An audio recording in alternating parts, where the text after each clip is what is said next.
जय Hind and hello guys, स्वागत है आपका आपके अपने YouTube चैनल ज्ञानदेह होस्ट में। और इस वीडियो में मैं आपको बताने वाला हूं रेलवे रिक्रूटमेंट बोर्ड यानी कि RRB NTPC graduate level online form 2025 के बारे में कि कैसे आपको ये फॉर्म फिलअप करना है। गाइस, इस वीडियो के अंदर आपको कंप्लीट जानकारी दी जाएगी जिससे कि आप इस फॉर्म को बिना किसी मिस्टेक के सभी प्रॉब्लम के हल सहित भर पाएंगे। तो चलिए शुरू करते हैं। अगर आपने अभी तक वीडियो को लाइक शेयर न किया हो तो कर दे और चैनल को सब्सक्राइब करके बेल आइकन ऑन कर ले। फिर गाइज, जो लिंक मैंने आपको इस वीडियो के डिस्क्रिप्शन में दिया है आप ओपन करेंगे, आपको जानने को मिलेगा कि ग्रेजुएट एंड अंडर ग्रेजुएट दोनों लेवल की मिलाकर के टोटल 8860 वैकेंसी निकाली है, जिसमें कि 5810 वैकेंसी ग्रेजुएट लेवल की है और बाकी वैकेंसी अंडर ग्रेजुएट लेवल की है। अगर बात करें फॉर्म की डेट की तो गाइज, आप जो ग्रेजुएट लेवल के फॉर्म है वो 21 अक्टूबर 2025 से लेकर के 20 नवंबर 2025 तक भर पाएंगे एंड अंडर ग्रेजुएट लेवल के फॉर्म 28 अक्टूबर से लेकर के 27 नवंबर 2025 तक भरे जाएंगे। इसके अलावा एप्लीकेशन फीस की अगर बात की जाए तो SC ST ex serviceman female EBC इनके लिए 250 रुपये फीस है और जनरल OBC EWS के लिए 500। जहां पर गाइज जब आपका CBT फर्स्ट हो जाएगा यानी कि कंप्यूटर बेस्ड टेस्ट फर्स्ट हो जाएगा तो जनरल OBC EWS को 400 रुपये फीस रिफंड कर दी जाएंगे और बाकी कैटेगरी से जो 250 रुपये लिए जा रहे हैं उनको पूरी की पूरी फीस रिफंड कर दी जाएगी। एंड गाइज, चाहे वो आपने एग्जाम पास किया हो चाहे फेल किया हो, आपको आपकी फीस रिफंड होगी, बट आपको एग्जाम देना जरूरी है। अप्लाई करने के लिए आप जान ही सकते कि ग्रेजुएट लेवल पर डिग्री की योग्यता चाहिए और अंडर ग्रेजुएट लेवल पर 12वीं की। अब इसमें जो आपकी ग्रेजुएट लेवल पर वैकेंसी है वो कौन कौन सी है और उस पर अप्लाई करने के लिए एग्जैक्टली क्या क्वालिफिकेशन चाहिए उसकी जानकारी आप यहाँ पर चेक कर सकते हैं। फिर एज लिमिट आपकी ग्रेजुएट लेवल पर 18 से 33 साल रहेगी और अंडर ग्रेजुएट पर 18 से 30। जहाँ पर गवर्नमेंट रूल्स के अकॉर्डिंग SC ST कैंडिडेट को 5 साल की और OBC को 3 साल की एज के अंदर छूट भी दी जाएगी। अब ये सब जानकारी चेक करने के बाद अगर आप इसमें एलिजिबल और आपने अभी तक अप्लाई नहीं किया तो इंपॉर्टेंट लिंक के सेक्शन में आएंगे और अप्लाई ऑनलाइन लिंक ओपन करेंगे। इसके बाद आपके सामने यहाँ पर ये वेबसाइट आ जाएगी। अब मैं आपको बता दूं कि अगर आपने इस वेबसाइट का इस्तेमाल करके जब से ये लॉन्च हुई है 2024 या फिर 2025 में कोई भी फॉर्म भरा है, कोई सा भी जो कि इस वेबसाइट के माध्यम से भरा गया हो, तो आपका रजिस्ट्रेशन हो रखा है। आपको दोबारा से नया रजिस्ट्रेशन करने की आवश्यकता नहीं है। आप डायरेक्टली लॉगिन के ऊपर क्लिक करेंगे और सिलेक्ट करेंगे कि मुझे लॉगिन विद आधार इसका इस्तेमाल करके लॉगिन होना है या फिर login with RRB account credential. अगर ये सिलेक्ट करते तो आपको आपका रजिस्टर्ड ईमेल एड्रेस या फिर नंबर और जो पासवर्ड आपने बनाया था उस वक्त वो और फिर आई एम नॉट रोबोट के ऊपर क्लिक करके लॉगिन करेंगे। देन आपको सिलेक्ट करना हो कि आप नंबर के ऊपर OTP चाहते हैं या ईमेल के ऊपर, जो भी आप सिलेक्ट कर लेंगे उसी के ऊपर OTP जाएगा।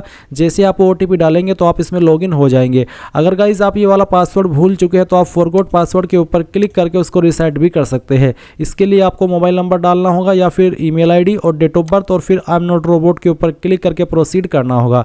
देन आपको मैसेज और ईमेल के माध्यम से आपको एक न्यू पासवर्ड सेंड कर दिया जाएगा जिसका इस्तेमाल करके आप लॉगिन हो जाएंगे। बट गाइज, अगर आप फ्रेशर है, आपने इस वेबसाइट का इस्तेमाल करके कोई फॉर्म भरा ही नहीं, ना 2024 के अंदर ना 2025 के अंदर, आप पहली बार ये फॉर्म भरने वाले हैं तो आपको पहले इसमें रजिस्टर होना होगा। इसके लिए आपको अकाउंट बनाना है तो आप यहाँ पर क्रिएट एन अकाउंट इसके ऊपर क्लिक करेंगे। अब आपको यहाँ पर नोट करके यही चीज़ बोली जा रही है जो कि मैंने अभी आपको बताई कि अगर आपने 2024 या 2025 के अंदर कोई फॉर्म भरा था CEN का जो इस पोर्टल के माध्यम से भरा गया हो तो आपको दोबारा से लॉगिन होने की आवश्यकता नहीं है, दोबारा से रजिस्टर होने की आवश्यकता नहीं है। आप डायरेक्टली यहाँ पर लॉगिन कीजिएगा। बट आप तो क्योंकि इस वाले पेज पर आए हैं, आप तो फ्रेशर है, आपने इसका इस्तेमाल करके पहले कोई फॉर्म नहीं भरा, तो आप यहाँ पर ओके कर दीजिए कि मैं हाँ समझ चुका हूँ। अब आप यहाँ पर कंट्री ऑफ नेशनलिटी के अंदर सबसे पहले आपकी कंट्री बताएंगे तो आप इंडिया सेलेक्ट कर लीजिए अगर आप इंडियन हैं। फिर आपको फुल नेम के अंदर जो भी नाम आपका 10th के सर्टिफिकेट के अंदर है वो नाम आप यहाँ पर डालिएगा। इस नाम को दोबारा डाल करके आपको यहाँ पर वेरीफाई कर देना है। फिर आपसे पूछा है कि क्या आपने 10वीं के बाद आपका नाम बदला है। अगर बदला है तो यस करके आप यहाँ पर I understand and I agree इसके ऊपर क्लिक करेंगे और जो आपने नाम बदला है वो आप न्यू चेंज्ड नेम यहाँ पर डालेंगे और उसको दोबारा डाल करके वेरीफाई कर देंगे। बट अगर आपने नहीं बदला 10वीं के बाद नाम तो आप नो कर देना। उसके बाद जो आपकी डेट ऑफ बर्थ है वो आप यहाँ पर कैलेंडर के ऊपर क्लिक करके सेलेक्ट करेंगे। पहले ईयर, उसके बाद में आपको आपका मंथ सेलेक्ट कर लेना है और फिर यहाँ से डे, तो आपका डेट ऑफ बर्थ आ जाएगा। अगेन आप इसके ऊपर क्लिक करेंगे और जो आपकी डेट ऑफ बर्थ है वो आपको यहाँ पर इस तरह से एंटर कर देनी है जैसे कि मैं आपको एंटर करके दिखा रहा हूँ। फिर आप आपका जेंडर सेलेक्ट करेंगे, जेंडर को भी दोबारा सेलेक्ट करके वेरीफाई कर देंगे। फिर यहाँ पर आपको फादर नेम डालना है। फादर नेम भी आपका 10th के सर्टिफिकेट के अकॉर्डिंग होना चाहिए। फादर नेम को दोबारा डाल करके वेरीफाई कर देना है। फिर आप मदर नेम डालेंगे और मदर नेम को भी दोबारा दोबारा डाल करके वेरीफाई कर देना है। मदर नेम भले ही आपका 10th के सर्टिफिकेट के अकॉर्डिंग ना हो, कोई इशू नहीं होगा, बट आपका नाम और फादर नेम 10th के सर्टिफिकेट के अकॉर्डिंग ही होना चाहिए। अब कॉन्टैक्ट डिटेल में आप आपका मोबाइल नंबर डालेंगे और ईमेल डालेंगे, पहले ईमेल और फिर नंबर। और ध्यान दीजिए नंबर एक्टिव होना चाहिए, ईमेल भी एक्टिव होना चाहिए, क्योंकि यहाँ पर OTP वेरिफिकेशन होगा। तो आप ईमेल एड्रेस डालने के बाद जनरेट ईमेल OTP के ऊपर क्लिक करेंगे तो आपके ईमेल पर एक OTP सेंड किया जाएगा, वो आप यहाँ पर डाल देना। फिर मोबाइल नंबर पर भी सेम प्रोसेस आपको फॉलो करना है। उसके बाद नीचे 3 ऑप्शन है, verification through DigiLocker, verification through Aadhaar card और I do not have a Aadhaar card. तो आप यहाँ पर किस माध्यम से वेरिफिकेशन करना चाहते हैं? वेरिफिकेशन थ्रू डिजिलॉकर अगर इसके लिए तो आप यहाँ पर इसके ऊपर क्लिक करेंगे, वेरिफिकेशन थ्रू डिजिलॉकर के ऊपर। गाइज मैं आपको बता दूं कि मैंने पहले से इस वेबसाइट के ऊपर अकाउंट बना करके रखा है और मैंने 2 अकाउंट बनाए हुए हैं, क्योंकि कई बार ऐसा होता है कि हमें अलग अलग तरीके से आपको चीज़ें समझानी होती है, इसलिए मैं यहाँ पर नया जो अकाउंट है वो क्रिएट नहीं कर सकता, बट मैं आपको यहाँ पर चीज़ें एक्सप्लेन कर सकता हूं। तो आप वेरिफिकेशन थ्रू डिजिलॉकर के ऊपर जैसे ही क्लिक करेंगे तो आपको डिजिलॉकर की वेबसाइट के ऊपर ऑटोमेटिकली रिडायरेक्ट किया जाएगा, जहां पर अगर आपका अकाउंट बना हुआ है डिजिलॉकर के ऊपर तो आप डायरेक्टली लॉगिन हो जाएंगे, नहीं बना हुआ है तो आप डिजिलॉकर का अकाउंट क्रिएट करते हुए वहां पर अपनी डिटेल्स की परमिशन देंगे। और अगर आप ये माध्यम सेलेक्ट नहीं करते तो आप वेरिफिकेशन थ्रू आधार कार्ड का ऑप्शन सेलेक्ट कर लेना, जहां पर आपको आपका आधार कार्ड नंबर डालना है और फिर जनरेट आधार OTP के ऊपर क्लिक करना है। आपके नंबर पर जो कि आधार के साथ में लिंक है एक OTP जाएगा, जो आप यहां पर डाल करके वेरीफाई कर देंगे। और फिर आपको I confirm that I am 18 years old या फिर ओल्डर, यानी कि मेरी एज 18 प्लस या उससे ज़्यादा है, तो आप इसके ऊपर टिक कर देना। फिर गाइज आप यहां पर नीचे देखेंगे क्रिएट योर पासवर्ड, तो आप एक यहां पर अपनी चॉइस का पासवर्ड बनाएंगे। पासवर्ड आपका कैसा हो वो आप जान लीजिए। पासवर्ड के अंदर इंग्लिश का कैपिटल लेटर कम से कम 1, स्पेशल कैरेक्टर कम से कम 1, स्मॉल लेटर कम से कम 1 और कोई डिजिट भी होना चाहिए। तो कुछ इस तरह का पासवर्ड आपको बनाना होगा, उसको दोबारा डाल करके वेरीफाई कर लेना है। फिर गाइज आप आई एम नॉट रोबोट के ऊपर क्लिक करेंगे और इसके बाद preview and create an account इसके ऊपर क्लिक करेंगे। देन आपने जो भी इन्फॉर्मेशन यहाँ पर अभी तक भरी है वो सभी आपके सामने आएगी, आप एक एक करके सभी जानकारी को अच्छे से चेक कर लेना। गाइज मैं आपको बता दूं कि आपको जब करेक्शन का टाइम मिलता है, मॉडिफिकेशन का टाइम मिलता है, तो उस वक्त आप जो अभी यहाँ पर राशन करते समय डिटेल्स भरते हैं, इनमें से एक भी जानकारी आप एडिट नहीं कर सकते उस वक्त भी, इसलिए जानकारी और भी इंपॉर्टेंट हो जाती है कि अच्छे से एक एक स्पेलिंग चेक करके आप भरें। तो आपको बिल्कुल भी जल्दबाजी नहीं करनी है। जब आप preview and create an account के ऊपर क्लिक करें तो आपके नाम की स्पेलिंग, आपके फादर के नेम की स्पेलिंग, आपकी डेट ऑफ बर्थ, आपकी जो अन्य डिटेल है जैसे कि आधार नंबर या और भी जो चीज़ें यहाँ पर आपने भरी है वो आपको एक एक करके टाइम लगा करके, चाहे 5 मिनट लगे चाहे 7 मिनट लगे, अच्छे से चेक करनी है। और पूरी तरीके से श्योर होने के बाद ही आपको यहाँ पर आपका रजिस्ट्रेशन जो है वो सबमिट करना है, यानी कि फाइनल करना है। और जैसे ही आपका रजिस्ट्रेशन फाइनल हो जाएगा तो आप यहाँ पर देखेंगे कि आपको ईमेल के माध्यम से और मैसेज के माध्यम से कंफर्मेशन मिल जाएगी। इसके बाद में गाइज आप यहाँ पर लॉगिन हो जाएंगे। अगर आप लॉगिन नहीं होते तो आपको होम पेज से यहाँ पर इसमें किसी भी माध्यम का इस्तेमाल करके जैसे कि लॉगिन विद आधार या फिर login with RRB account credential, इसके ऊपर क्लिक करेंगे। आपका रजिस्टर्ड नंबर या ईमेल एड्रेस जो अभी आपने रजिस्टर किया है, उसके बाद में जो पासवर्ड आपने बनाया वो डालेंगे और आई एम नॉट रोबोट के ऊपर क्लिक करके लॉगिन कर लेंगे। लॉगिन हो जाने के बाद में आपके सामने ऐसा इंटरफेस आएगा। आपको यहाँ पर ऑनलाइन एप्लीकेशन के सेक्शन के ऊपर क्लिक करना है और आपको यहाँ पर आपकी वैकेंसी देखने को मिल जाएगी। तो आपको यहाँ पर इसमें सेलेक्ट कर लेना है कि आप कौन से RRB के लिए अप्लाई करना चाहते हैं। तो जिस भी RRB के लिए आप अप्लाई करना चाहते हैं वही आप सेलेक्ट करेंगे। फिर आप यहाँ पर इन दोनों के ऊपर टिक कर देंगे और नेक्स्ट के ऊपर क्लिक करेंगे। इसके बाद ऊपर की तरफ आपकी वो इन्फॉर्मेशन आएगी जो कि आपने अभी रजिस्ट्रेशन करते समय भरी है और नीचे की तरफ आपको कुछ इन्फॉर्मेशन भरनी है। और अगर आप पहले से रजिस्टर्ड थे, यानी कि आपने 2024 या 2025 के अंदर इस वेबसाइट का इस्तेमाल करके कोई भी फॉर्म भरा है, तो आपने जो उस वक्त इन्फॉर्मेशन भरी थी ऑटोमेटिकली यहाँ पर फैच कर ली जाएगी, आपको दोबारा से भरने की आवश्यकता नहीं है। हाँ, अगर आप उसमें कोई चेंजेस करना चाहते तो वो आप यहाँ पर कर सकते हैं। तो अभी आपको आपका मैरिटल स्टेटस बताना है, मैरिड हो या फिर अनमैरिड हो, जो भी है वो आप सिलेक्ट कर लीजिए। इसके बाद में आप देखेंगे रिलीजन, तो जो भी आपका रिलीजन है वो आपको सिलेक्ट कर लेना है। रिलीजन सेलेक्ट करने के बाद में आप देखेंगे do you wish to avail fee exemption. जो फी एग्जाम्शन मिलता है मैं आपको थोड़ा एक्सप्लेन कर देता हूँ कि ये ऑप्शन है क्या। जो मैंने आपको वीडियो के शुरुआत में बताया था कि जो जनरल ओबीसी ईडब्ल्यूएस उनको 500 रुपये फीस पे करनी है और जो बाकी कैटेगरी कैंडिडेट है और फीमेल है उनको 250 रुपये फीस पे करनी है। तो ऐसे में मैंने आपको ये भी बताया था कि जब आपका सीबीटी फर्स्ट हो जाएगा तो जनरल ओबीसी ईडब्ल्यूएस को 400 रुपये फीस रिफंड की जाएगी, भले ही आपने एग्जाम पास किया हो या फेल किया हो। और जो बाकी कैटेगरी कैंडिडेट है जिन्होंने 250 रुपये फीस पे की है उनको पूरी की पूरी फीस रिफंड होती है। तो क्या आप चाहते हैं कि वो मुझे फीस बाद में रिफंड हो? अगर आपने यहाँ पर यस किया तो ही आपको वो फीस रिफंड होगी। अगर आपने इस वाले ऑप्शन में नो कर दिया कि मैं फ़ी एग्जाम्शन नहीं चाहता, तो जो आपने अभी यहाँ पर फीस पे की है वो आपकी चली जाएगी। बाद में जब आपको रिफंड का लिंक मिलेगा रिफंड का प्रोसेस फॉलो करने के लिए, तो उस वक्त चाहे आप उसको फॉलो करें ना करें आपको फीस रिफंड नहीं होगी, क्योंकि आपका वहाँ पर सिस्टम के अंदर पहले से ही जवाब दाखिल होगा कि हाँ आपको तो फीस रिफंड चाहिए ही नहीं थी, आपने इस ऑप्शन में नो कर दिया था। तो आप इस सभी कैंडिडेट अगर आपको फीस रिफंड चाहिए तो आप इस ऑप्शन में यस कर देना। उसके बाद में जो आपकी मदर टंग है यानी कि मातृभाषा है वो आप सिलेक्ट कर लेंगे। फिर choice of language of examination, किस लैंग्वेज के अंदर आप एग्जाम देना चाहते हैं, जो भी लैंग्वेज आप सिलेक्ट कर लेंगे फिर इसी लैंग्वेज में आपको एग्जाम देना होगा। उसके बाद permanent visible mark of identification first, आपकी बॉडी के ऊपर ऐसा निशान जिससे आपकी बॉडी की पहचान होती है। ये निशान आपकी बॉडी के ऊपर कहीं पर भी हो सकता है, जैसे कि जलने का, कटने का, या फिर कोई इंजरी, या फिर आपका बर्थ मार्क, तो जो भी है वो आप लिख देना। फिर आएगा सेकंड मार्क, तो अगर आपकी बॉडी के ऊपर एक से ज़्यादा मार्क है तो आप दूसरे मार्क के बारे में भी यहाँ पर लिख देंगे। ये दोनों ऑप्शन फिल करने अनिवार्य है, तो कोई भी छोटा मोटा जहाँ पर जो भी निशान है वो आप लिख देना।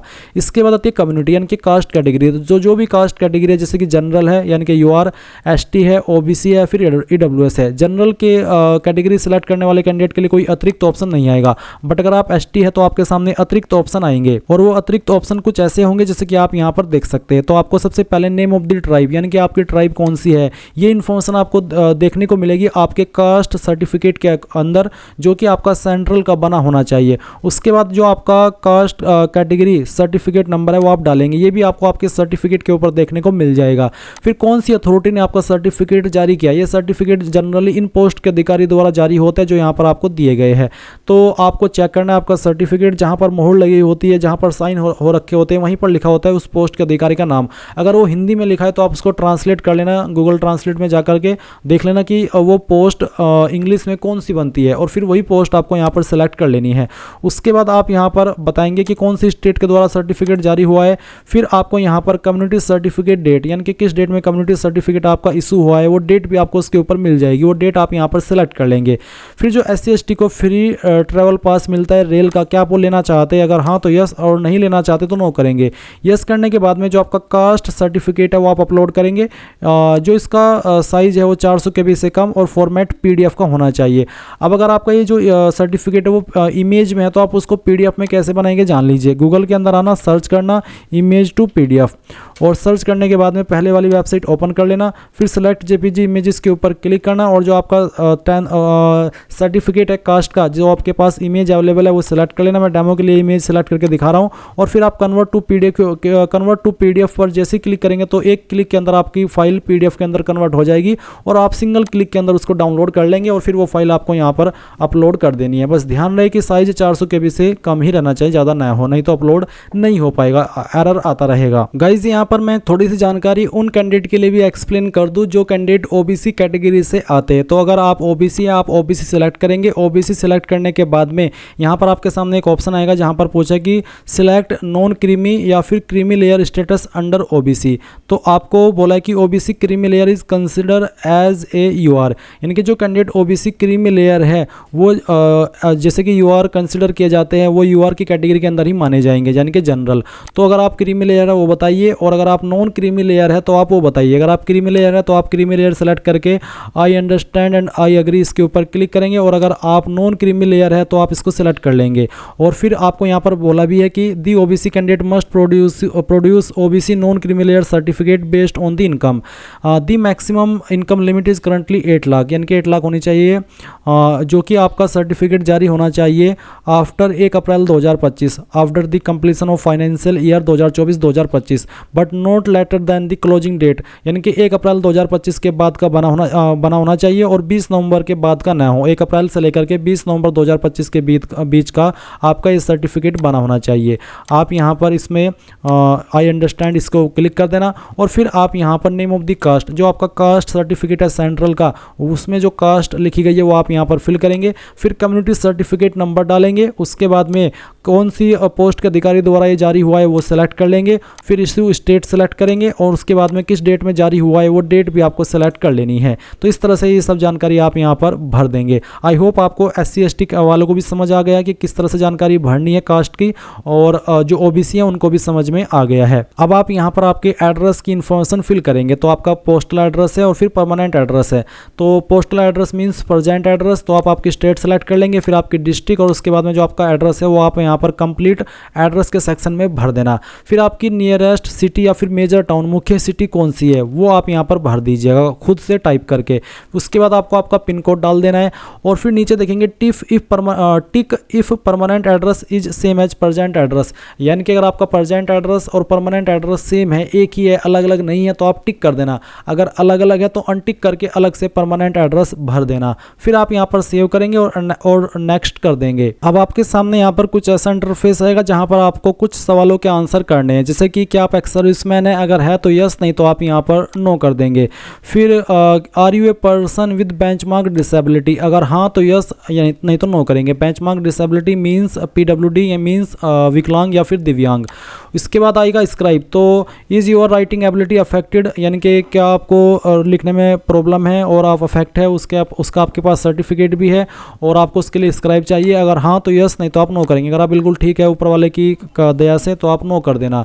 इकोनॉमिकली वीकर क्लास EBC, अगर आप EBC कैंडिडेट है, क्या आपको सवाल बेसिकली ये पूछा है कि are you eligible to avail fee concession under EBC, यानी कि क्या EBC के अंदर जो फी कंसेशन है क्या आप उसके लिए एलिजिबल है। अगर हाँ तो यस करने पर आपको यहाँ पर संबंधित जानकारी देनी होगी, जैसे कि टाइप ऑफ डॉक्यूमेंट बताना होगा, इश्यूइंग अथॉरिटी बतानी होगी, सर्टिफिकेट नंबर और डेट ऑफ इशू। बट अगर आप यहाँ पर नहीं है, जैसे कि यहाँ पर सवाल आया था आपके सामने इकोनॉमिकली बैकवर्ड क्लास, तो अगर आप इसमें नहीं आते हैं तो आप यहाँ पर नो कर देना। फिर यहाँ पर सवाल है are you an employee of Indian railways, क्या आप इंडियन रेलवेज के एम्प्लॉय है, अगर हाँ तो यस, नहीं तो आप नो कर देंगे।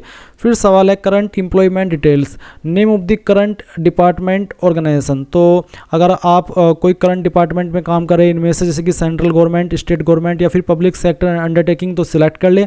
अगर आप बेरोजगार है, कोई जॉब नहीं करे या फिर छोटी मोटी जॉब करे जो आप बताना नहीं चाहते क्योंकि वैसे ही प्राइवेट है बहुत छोटी मोटी, तो आप नॉट एप्लीकेबल के ऊपर क्लिक कर देना। इसके बाद आप देखेंगे बैंक डिटेल, तो आपको यहाँ पर refund of fee account holder name, यानी कि किस अकाउंट के अंदर आप फीस रिफंड चाहते हैं उसका नाम आप यहाँ पर भरेंगे। अब आपका सवाल है कि क्या मैं किसी और बैंक डिटेल भी दे सकता हूँ, तो हाँ आप दे सकते हैं, बट मैं आपको प्रेफर करूँगा कि अगर आपका बैंक अकाउंट है आप अपने ही बैंक अकाउंट की डिटेल भरें, अगर ना हो तब जा करके आप अपना किसी और का डिटेल दे सकते हैं। फिर refund of fee bank account number, bank account का नंबर देना है, उसको दोबारा डाल करके कंफर्म कर देना है। फिर IFSC कोड डालना है जो कि आपको आपकी पासबुक के ऊपर और चेकबुक के ऊपर मिल जाएगा, या फिर गूगल के अंदर अपने बैंक का नाम लिखना, ब्रांच का नाम लिखना और IFSC कोड लिख करके सर्च करना, तो आप ऑनलाइन वे में भी अपना IFSC कोड प्राप्त कर सकते हैं। वो आप डाल देना और कंफर्म के ऊपर क्लिक करना, देन आपको बैंक का नाम और बैंक का एड्रेस यहाँ पर ऑटोमेटिकली देखने को मिल जाएगा। फिर आप यहाँ पर सेव करने के बाद नेक्स्ट के ऊपर क्लिक करेंगे। अब आपके सामने यहाँ पर क्वालिफिकेशन की जानकारी आएगी। तो गाइज यहाँ पर मेरा पहले से अकाउंट है इसलिए मेरी 10वीं की इन्फॉर्मेशन ऐड है, तो मैं इसी इन्फॉर्मेशन को एडिट करके आपको दिखाता हूँ। तो आप यहाँ पर देखेंगे कि सबसे पहले आप मैट्रिकुलेशन सेलेक्ट करेंगे, फिर बताएंगे कौन सी स्टेट से आपने आपकी 10वीं की है, किस डिस्ट्रिक्ट से की है वो डिस्ट्रिक्ट सेलेक्ट करेंगे, आपके बोर्ड का नाम यहाँ पर भरेंगे, चाहे वो कोई सा भी बोर्ड है जैसे कि CBSE, UP या ICSE या फिर कोई अन्य स्टेट का बोर्ड, तो आप यहाँ पर लिख देना। उसके बाद में डेट ऑफ पासिंग किस डेट में पास की है, फिर 10वीं का रोल नंबर और 10वीं का सर्टिफिकेट नंबर या सीरियल नंबर, कोई एक चीज़ आप यहाँ पर भर देना। उसके बाद आप इसको ऐड कर देंगे। ऐड करने के बाद में आप यहाँ पर सेलेक्ट क्वालिफिकेशन में बैचलर डिग्री सेलेक्ट करेंगे, डिसिप्लिन सब्जेक्ट में बैचलर डिग्री, उसके बाद में name of the course as existing on certificate, कौन सा क्वालिफिकेशन है ग्रेजुएट में, BA, BSc, BCom जो भी है वो आप लिख देना।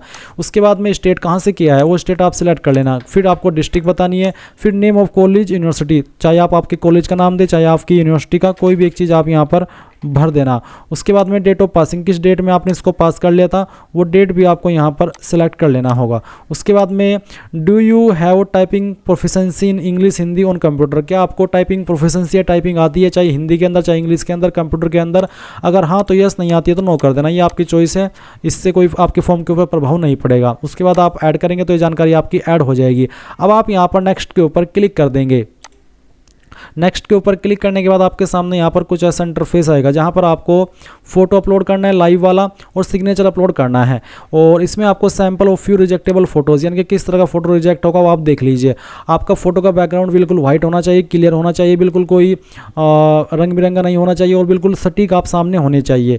और कपड़े भी आपके बिल्कुल अच्छे होने चाहिए, क्योंकि कई बार ये जो आप फ़ोटो क्लिक करते हैं इसमें अगर आपका कपड़े रंग बिरंगे होते तो कैमरा बार बार आपको एरर देता रहता है। इसलिए बहुत ही अच्छे तरीके से बोला कि dress in non white clothing, जो वाइट कपड़े ना हो, नॉन वाइट के अलावा कोई भी कपड़े, वाइट के अलावा कोई भी कपड़े पहन करके आप अपना ये फ़ोटो क्लिक कर सकते हैं। और फिर सिग्नेचर भी आपको अपलोड करना होगा।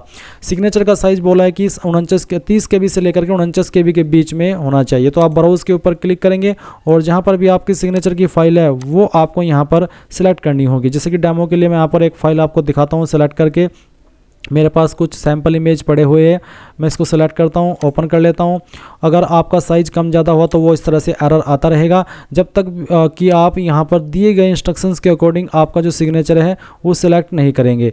चलिए मैं इस वाले सिग्नेचर को सिलेक्ट करके ओपन करके दिखाता हूँ। इस तरह से सिग्नेचर आएगा, आप इसको क्रॉप कर सकते हैं आपकी चॉइस के अकॉर्डिंग इस तरह से यहाँ पर।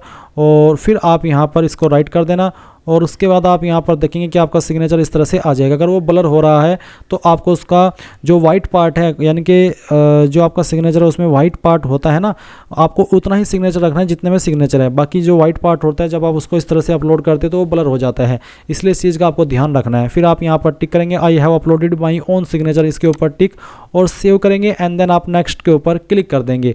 और गाइज मैं आपको जो आपका लाइव फोटो है उसके बारे में थोड़ी सी जानकारी और बताता हूँ एक अन्य वीडियो से, थोड़ा एजुकेशनल पर्पज़ के रूप में। गाइज ये जानकारी उन कैंडिडेट के लिए जो कि फॉर्म मोबाइल से भर रही है और वो अपना फ़ोटो मोबाइल से अपलोड करना चाहते, तो आप यहाँ पर capture live image from mobile इसके ऊपर क्लिक करेंगे।